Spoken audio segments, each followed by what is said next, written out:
We're back on my favorite show I get to do, because when I'm not doing the news cycle, it's like, Lord, I what am I called to do again? Oh, yeah, that's right. I have a divine assignment. That's right. And maybe it isn't just being a news guy. Maybe it's fulfilling the destiny based on the identity you gave me. And that's today's broadcast. We have with us the ever powerful and poignant Lance and Carl Wallnau team with the level 10 material. We're working against my son, Carl. And then there's Mercedes Sparks. Let me ask you a question. Yeah. Did you mean to say your name too? Or did you think Lance Jr. was over there as well? No, but I have a son named Lance. It gets confusing. I got my dad. Confusing. It's terrible, really. So It's a terrible psychological. My dad used to say Carl and I had two brothers, Carl and Kurt, and whenever he was yelling at any one of us, it was Carl and Kurt. It was Carl. We actually had a boat. We finally named Carl Anchor because we all our names got yelled at the same time. So when I'm raising my voice with one of my boys, it's like Carl. It's Carl. You could also tell the level of frustration with my dad whenever Kurt's name came up in the house. Oh my God! Just like he doesn't even live here. I know, it's my brother, Kurt. Yeah. Anyway. It happens all the time. I'll call Liberty like different names. You'll call Liberty like Mercedes. I know. I yell at her. That's right. I do yell at Liberty and call her Mercedes. And she's like, "What does that mean?" I don't know. It's her daughter. But what does that mean? But here's where we are. I want to bring you guys up to date on this. Today's show, we're going to be looking at the very powerful I am statement. We're going to close off with the statement the Apostle Paul was given by Jesus. It's an I am statement, just like we're doing with people in the studio, just like we want you to do at home. You can read about in Acts 26. Jesus gives Paul the I am statement for who he is, who he's called to reach, what he can expect to happen, and how he's going to glorify God. This is a very powerful segment. But right now, the hard part is really developing all the colors on the painter's palette so that you can get a full picture as to who you are and then draw out of it the specific words for this season that describe who you are, who you're called to reach, and what you're called to do. Because that target can move. It's always in the same continuum, but it does move in terms of who that target audience is because you're going from glory to glory, and God has different harvests in different seasons. So, Mercedes, I guess you can make the request, and we'll start with you. Oh, by the way, if you're interested in getting this, it's Level 10 Living. Make sure you go to level10living.com. You can read along with us. You can study with us. Use the podcast code podcast and you get 20% off. Let me just throw that in there now because people are writing to us during the broadcast. Where is this? Where is this? It's from level10living.com. Use the podcast code, get 20% off, and we'll ship it to you right away. Okay, Mercedes. I'd like one. Can we do one for me? I'd take feedback. I haven't put one together yet. I don't really know. You had one assignment before this gig. I was taking notes on how to put it together. Did you not hear me asking? I was like, all right, then how would I pick? What do we do after that? Yeah. How would I narrow this down? I have so many gifts and talents. How would I pick two? I'm humble. I am not arrogant. Or what is it? I am caring. Humble. This is the last one. After a 30-minute diatribe. And the constraint I'm working on is self-awareness.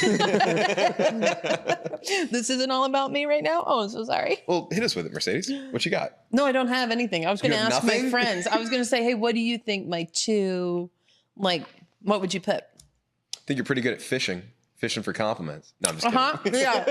And Jonathan, you can get on this too. No, I think it's a legitimate question. So let's go ahead and do that.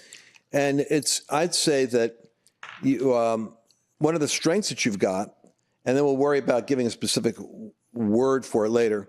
But one of the strengths you've got is that you could take in a great deal of information and be able to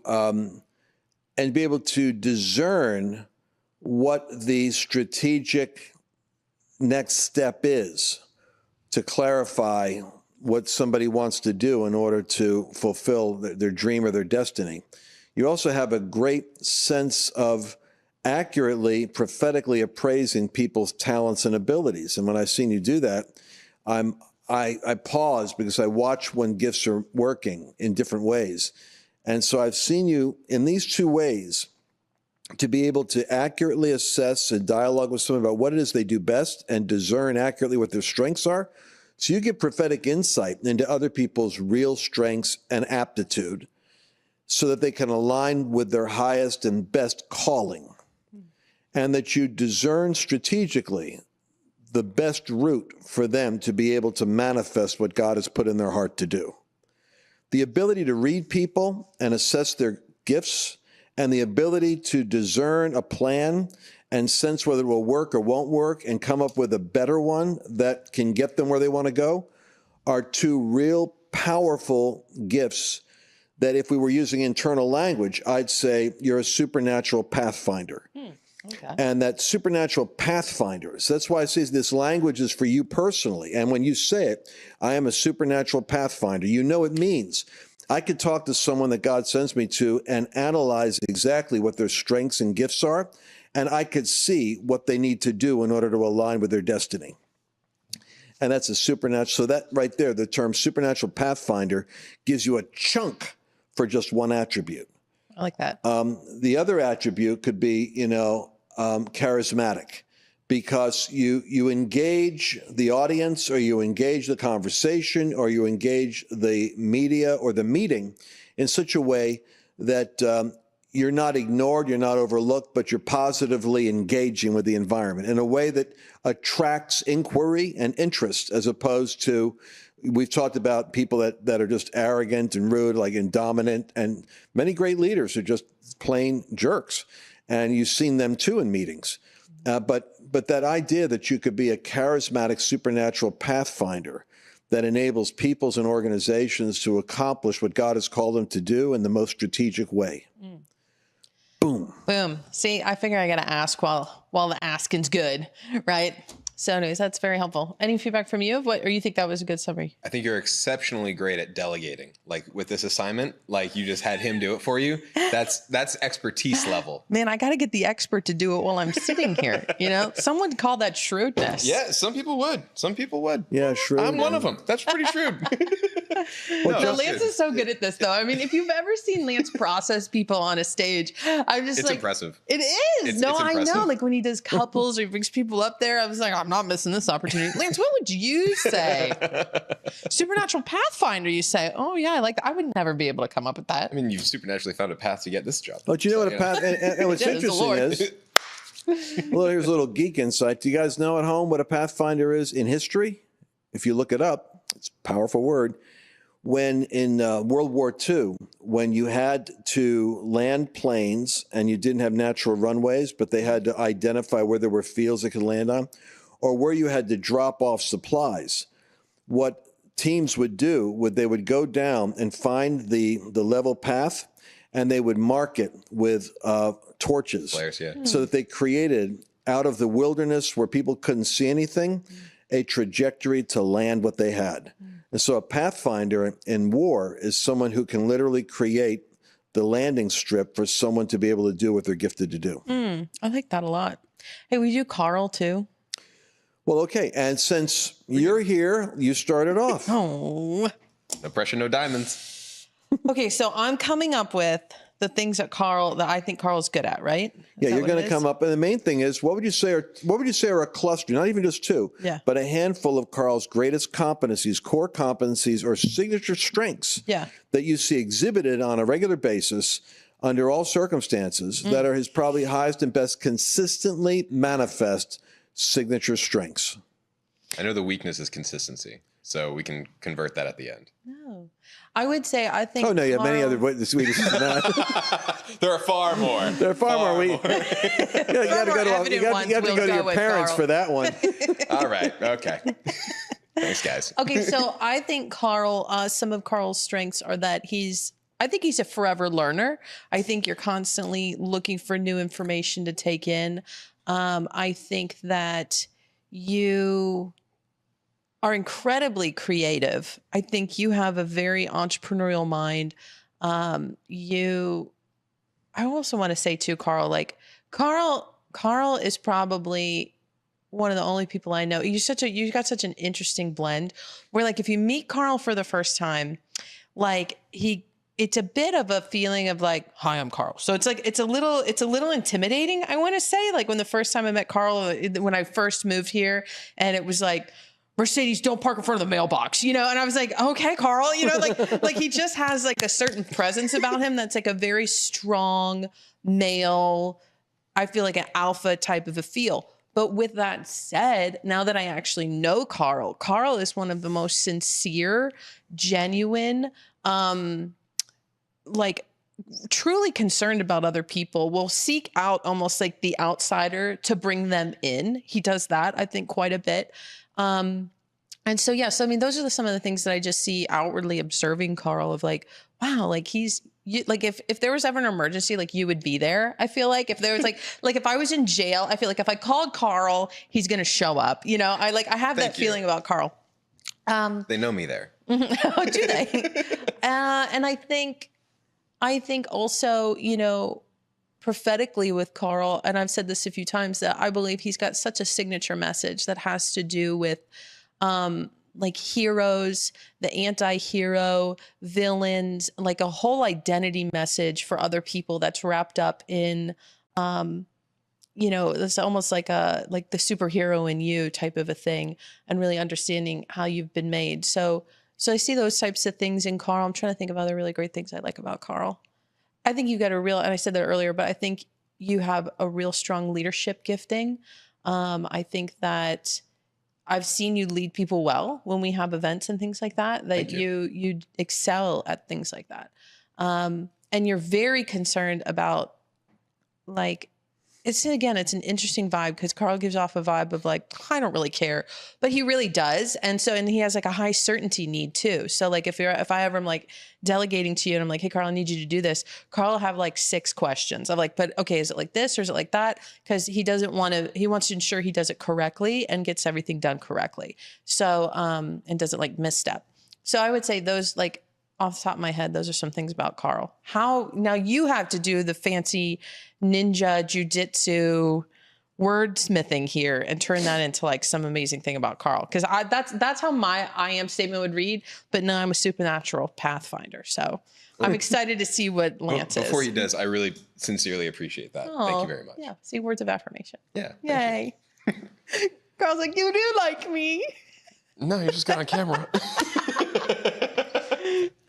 When Carl was young and Lance were young, we had the prophets come by the church. Chuck Flynn was one of my favorite prophets. He's a great prophet. He prophesied. He helped to really launch Full Gospel Businessmen with Dima Shakarian, and the National Prayer Breakfast he played a role in. And Carl was about maybe 3 or 4. It was really funny. And Lance was probably like be about 6 then. And he had a word accurate for both of them. And he picked Carl up in his arms. I always thought about Jesus taking the children up in his arm and blessing them. Mm-hmm.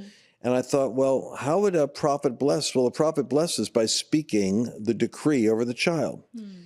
And he had probably a paragraph for Lance, which had to do with having songs in the night. Basically has to do with dealing with the contradictions and the pain of life, but coming up with a triumphant song. Mm. And Carl was held in he was kind of a big corpulent prophet, a big belly, mm-hmm. and Carl had a dinosaur. And I remember Carl was marching the dinosaur across his stomach while he prophesied, completely oblivious to the fact that you're in a prophetic moment. All the mothers, it's like a Jewish thing, all the mothers with their children were around listening to all the other mothers' children. Annabelle was there, but I was a pastor, so I held the microphone, so I heard it. Carl's marching the dinosaur along his stomach, and Chuck Flynn said, and you, having been with Jesus, you shall have command of others. Which tells me that Carl in his journey, which is his spiritual journey, as he moves into his own revelation of Jesus and the call of God, the essence of it is the command of others. So what you sense is in all of those words that you chose, there's the leadership, the passion, the heart, and the presence, and the ability to teach or instruct, but that's also the command. And so it's the leadership gift of Jesus to have command of others. As he gets into, in a sense, submission to the call of Jesus, he's going to have a supernatural command over others. And he could do that. I've been with him in Australia where I'm doing a whole program, and I'm talking away, and I say to Carl, I'm just a young kid back then. I said, Carl, you got anything you want to say? And he gets up and he goes, Aussie, Aussie, Aussie. And they all go, yeah, the whole room erupted. I didn't even know what the heck he did. Like, what's the saying? And Aussie, Aussie, Aussie, oi, oi, oi. Aussie, Aussie, Aussie, oi, oi, oi. Aussie, oi, Aussie, oi. Aussie, Aussie, Aussie, oi, oi, oi. he took over the whole room, and it was like a rugby match erupted. Oh, They're yeah. all, and everyone's on their feet enthralled. screaming. And I'm going, that's the command of others. It's a command anointing. Walk off stage and you go, how'd you do that? I did. I don't know how he did it. I said, what did you just do? I mean, I'm the guy that's supposed to be the master of stages, and my son just like upstaged me. I don't even know what he did. Aussie. But the words that I have here that are important is Carl's strength of command is he leads from the heart. That one of the things that I love about my son is as rough and as gruff as he may appear to be, that and he is a hairy man like Elijah, you know. He's got the beard and everything. He's had it for years. A wild man. Oh yeah, remember Michael Babin? That was it, My friend Michael Babin, who's friends with Kim Clement. He traveled him 6'9". He used to be a basketball player. Bishop Babin. He comes up and Carl's sitting next to me at Cheyenne's out in Pasadena, and we're at a fire pit. And Michael Babin comes up and he sits down next to me. And he stares at Carl. He looks at me and goes, who is this wild man? I go, what? He goes, It had been a few years since he had seen me. Lance, he's a wild man. I was laughing. But the thing about Carl is he can, with the command of others, he comes from the heart. And when he talks about someone or something that he cares about, his tears are almost uncontrollable. And that speaks of someone who comes at life from the heart. And it's a powerful attribute to have strong men that can cry is what Jesus is. You have the ultimate strength weeping as he goes into Jerusalem. It's a powerful man. It's a very secure man. And it's someone who has a deep, uncluttered intuition about what is morally good and what is right. But what makes Carl unique is that he makes room for even the most untidy person to feel as though they could pull up next to him at a bar and have a beer, and they would not for a moment feel as though that there was a pious judgment of them. So it's an evangelist anointing, because he could literally be with any sinner. He could reach people that I will never reach. And I'm so glad that he is going in the direction he's going in, because I was telling you today about Sam Kennison. When I was up in New York, in the 1990s and the 80s, a guy exploded on the scene, a former Pentecostal preacher kid whose brother was a preacher with him. And Sam Kennison had like an accident, and he came out and suddenly became a raging nightclub comedian. But he was really foul-mouthed and a super party animal. But he erupted on the scene with such raw energy that Sam Kennison became synonymous with the phenomena of comedy. And it was a big risk to put him on a stage, because you didn't know. Never knew what he was going to say. Because you never knew what he was going to say or what he was going to do. But he had certain albums and routines, but he had to go to rehab because of an addiction personality. But he was always at the root the Pentecostal kid who just went wrong, but who never lost his relationship with God. And my concern for Carl used to be that he has such gifting that I didn't want it to get taken over by opportunity. I wanted to make sure that God could restrain it so that you could run the long race and be the person God called you to be. A force to be reckoned with is language that is true for you. That you have command of others with raw power that comes from the heart. There's a courage and a passion about you, but you are capable of incisive observation, of specificity in detail, and of accuracy in instruction that makes you a super coach for the clients that are willing to work with you, because you care so deeply about people and you're so committed to them that you're like a super coach. Because when you put that prophetic acumen and dial it in on just what they need, there's no length to which you won't go to see a breakthrough happen for that client if they trust you, because of your loyalty. You've got a fierce loyalty about you, is another word I'd say. And all that would be lost except to point out that he has a scintillating wit and a powerful sense of humor, which is why the Sam Kennison thing was in my mind. Like, he has a capability of finding the funny in ways that are unconventional and courageous. I regret that we got rid of our hot tub, because he was going to do a whole segment In hot water. And he was going to wear a tuxedo in the hot tub in the backyard and interview people from the hot tub. And I don't know if you wanted them with you in the hot tub. Ideally, yeah. I'm not just alone in a hot tub. Yeah. And we may do it. I mean, we probably have to trademark it because somebody would take this. But Carl's idea was, imagine, it's coming to me like, here I am, like the Pentecostal United in Purpose Seven Mountains guy working with like the Trump team. And my son goes, hey, I got an idea, Dad. I want to get in the hot tub with a tuxedo and I want to do interviews with people on achievement. And I want to call it In Hot Water with Carl Wallnau. Yeah. I said, I went home, I said, how do I tell my son it's a great idea, but I just don't know how the brand is going to fit in what I'm doing right now. It's a bit conflicting. Yeah. But does that give you an idea of what I'm talking about? No, I think it's good. And honestly, I asked because I want people to know what it's supposed to sound like. Like when you go ask somebody, this is what it should lead you to. And so the people that Carl would be reaching, I liked what you said. It's like that he reaches the unreachable, because it sounds like the formula is who you are. So I'm a supernatural pathfinder. What I do, I order and align people with their destiny, and then who I'm doing it for is people, maybe potentially even church people, but I think it's mainly all people. It is. I think it is. But for you, I got to refine it more. Yeah. Well, see my notepad. I have all the notes. And here's the secret. Carl and I. Lots of notes. Start to list who it is that comes to you for help. Yeah, Okay. that helps. Because what happens prophetically is you can get out of season. So I could say, nations, or I could say leaders, but that would have not been true 10 years ago when I first got those words, because 10 years ago it was business leaders and it was Christian ministries that I provide, incisive insight and blueprints for the, for the manifestation of callings and destinies in Christian leaders and businessmen. But it's expanded since then. So you have to look at who's coming to you now for help, because that tells you who your present audience is. And remember, people, you want to go to lesson 7. People go to lesson 7, part 2 of the video, because we have a video. I have a whole hour and a half training in this manual, which is me in Lake Tahoe taking people up on the platform.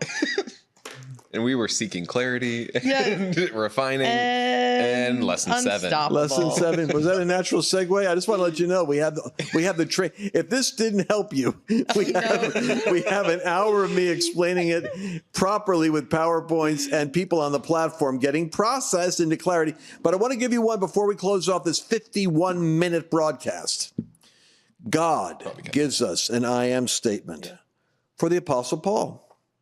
Now, I want you to hear if the elements of what we talked about are not in here.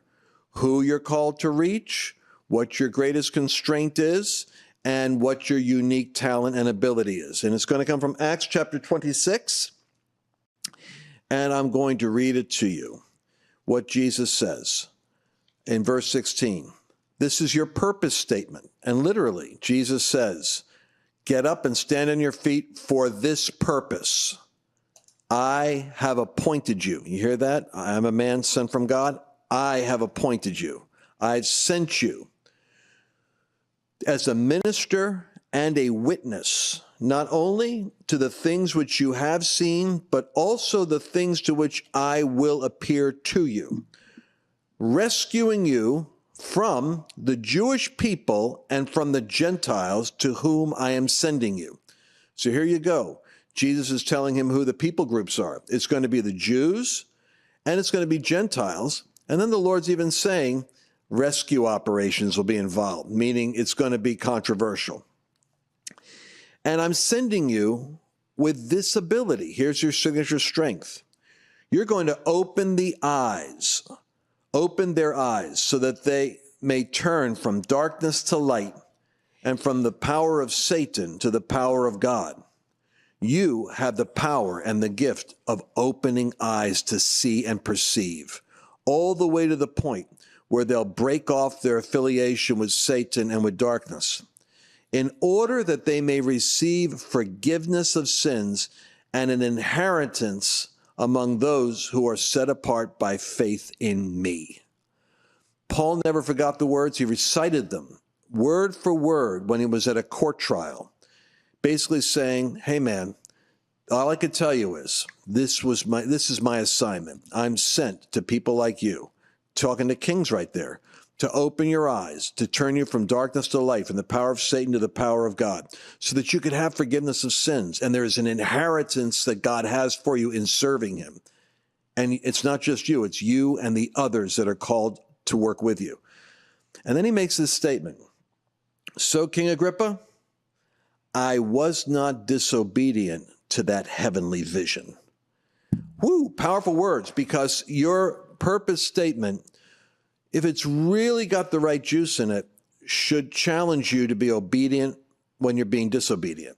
It should summon you to something that actually makes you pay a price to become what you're called, which is why I love the fact that Paul didn't use the language, I have fulfilled or I am living my passion, which is language I use.